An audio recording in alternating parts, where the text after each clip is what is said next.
All right, it's time for the final unit of AP Chemistry, and that is kinetics. So kinetics deals with reaction rates and actually how we can classify reactions based upon their rates of reaction. So there's three ways we can view a reaction. We can look at the rate of disappearance of reactants, so how much the particular reactant is used up, the rate of appearance of a product, so if there's more than one, how fast one or the other appears, or the rate at which the overall reaction proceeds. No matter what, though, the units of reaction rates are concentration over a period of time, so it disappears by this molarity over this many seconds. So just like you would measure the speed of your car in miles per hour, we would measure the rate of a reaction in molarity per second.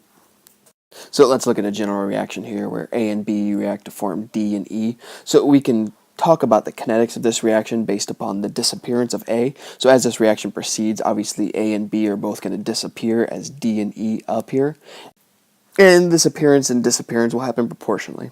So A is going to disappear at a certain rate over time. Notice how there's a negative right here. It's because it's disappearing, so it's negative. And then D is going to appear at a certain rate per time. And that's a positive number since it is appearing. And so D and E would appear with positive, A and B would appear with a negative.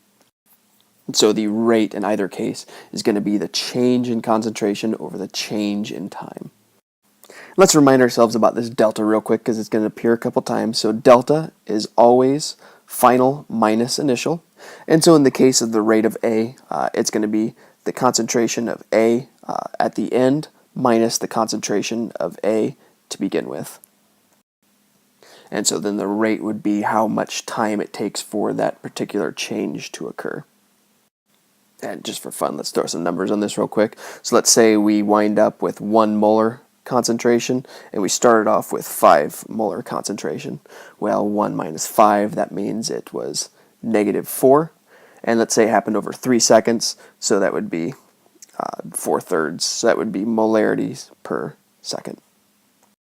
Now, the balancing of the reaction also makes a difference. This is just stoichiometry. And so if we balance the reaction with just those balancing coefficients, which we've represented here with lowercase letters, the rate at which A disappears is going to be proportional to the rate that B disappears, D appears, and E appears.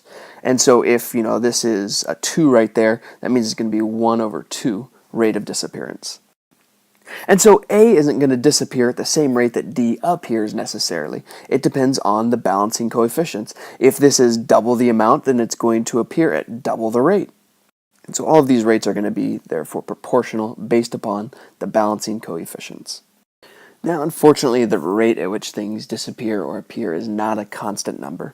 So if we look right here at this reaction where NO2 is decomposing into nitrous oxide and oxygen, right now we're just going to look at a chart of nitrous oxide versus time. And so initially at the beginning of the reaction we had 0 concentration of NO right there, but as time went on we could see that there was a sharp increase of NO that slowly started to level off.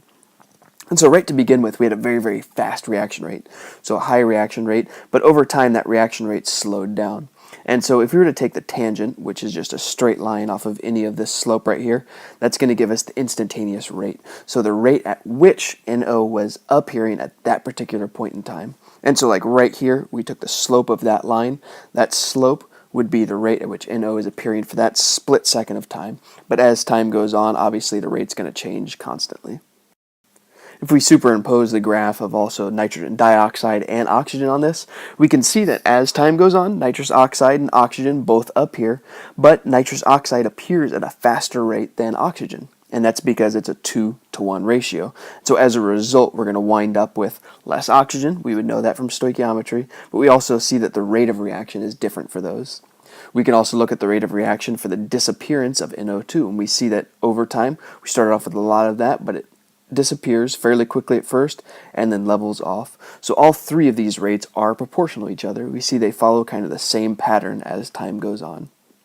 Let's take a look at just one reaction, AB, just a generalized reaction turning into A2B2. So as this decomposition occurs at the beginning, so at time 0, the beginning of time, we have all AB. Now after time goes on, we'll say about a minute, we are left with 5 molar AB and then 5 molar A2 and 5 molar B2. So part of the AB has decomposed into A2 and B2. So obviously, AB has disappeared. So if we wanted to find the rate at which AB disappeared, it would be the initial final concentration minus the initial. So it started at 15, wound up at 5, which means we had a change of 10 molar. And so this is a negative number since it is a disappearance. And so that means over 60 seconds time, we had a rate of 0.1667 molar per second. And that is a disappearance rate. On the other hand, A2, which started out at 5 and wound up at, or started out at 0, wound up at 5.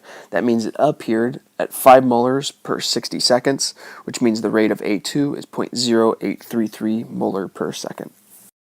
Now, another way we could have found the rate of A2 was using that equation from back on the first or second slide, where we said we used the balancing coefficients. And so since there is a 1 to 2 ratio for AB, we would do 1 to 2 times the rate of AB, which is 1.1667, and that would give us 0.08335. So basically the exact same number right there. And that slight difference is just going to be due to the fact that we had to round this number off as opposed to using the full thing that our calculator would have told us. So this gives us a generalized idea of how a reaction occurs and the rate at which it occurs, but it doesn't answer the question, why do those graphs make the change over time? Why isn't it just a straight line where everything appears and disappears at the exact same rate? Instead, we get that curve where things are happening really, really quickly at first, and then they gradually slow down. Why is that? Well, we'll go ahead and get there.